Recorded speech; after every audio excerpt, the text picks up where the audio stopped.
Ces derniers temps, on me reproche de ne plus autoriser beaucoup d'évacuations sanitaires.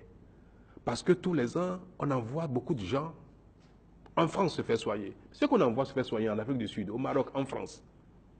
Mais c'est qui?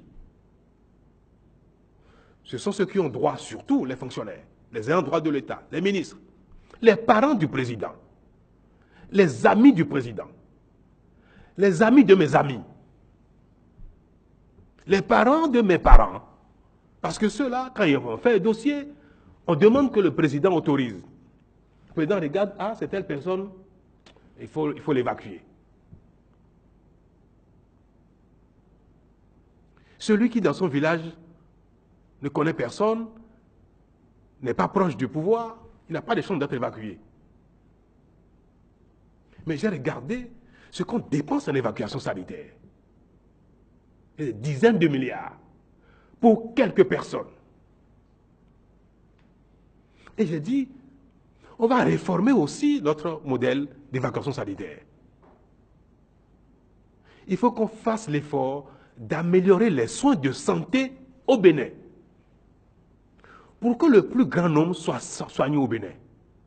Ceux qui ont l'argent eux-mêmes, ils vont aller en France, aux États-Unis, en Afrique du Sud. Mais notre argent, nous tous là, ça va servir à soigner le plus grand nombre. On va améliorer les soins de santé. Et il y a des gens, pour un défaut de 1000 francs CFA, vont mourir. Pendant ce temps, on dépense 20 millions, 40 millions, 50 millions, 100 millions de francs CFA parfois pour seulement soulager la douleur de certaines personnes qu'on envoie en France, aux États-Unis ou en Afrique du Sud, parce qu'ils ont une maladie qu'on ne peut plus guérir. Ils ont un cancer en phase terminale. Ça fait mal, ça fait pitié, parce que nous sommes tous des malades debout. Mais dépenser 50 millions de francs CFA pour le plaisir d'envoyer une évacuation à un parent, alors que 50 millions peuvent soigner et sauver 1000, 2000 personnes. Comment on peut être devant de telles réalités et rester insensible? Quand on n'est pas concerné, on n'a pas vu, il n'y a pas de problème. On fait sa vie. Mais quand dans une fonction, et on voit ça, ça interpelle ma conscience. Ça me brise le cœur. Je dis, mon Dieu, merci de m'avoir de la chance de faire quelque chose avant de te rejoindre. Et c'est pour ça que je suis en train de réformer, vous allez l'entendre si vous ne l'avez pas encore entendu, les évacuations sanitaires.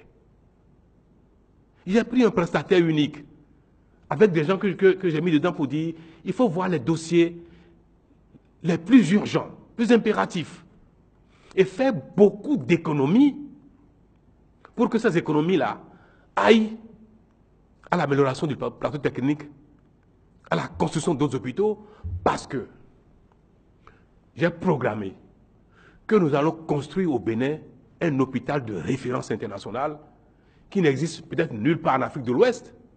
Et désormais, nous allons pouvoir soigner nos ministres, moi-même, vous, les privilégiés, ceux qui ont l'argent, qui prennent l'avion, qui vont aux États-Unis, ils vont peut-être se faire soigner désormais à Cotonou.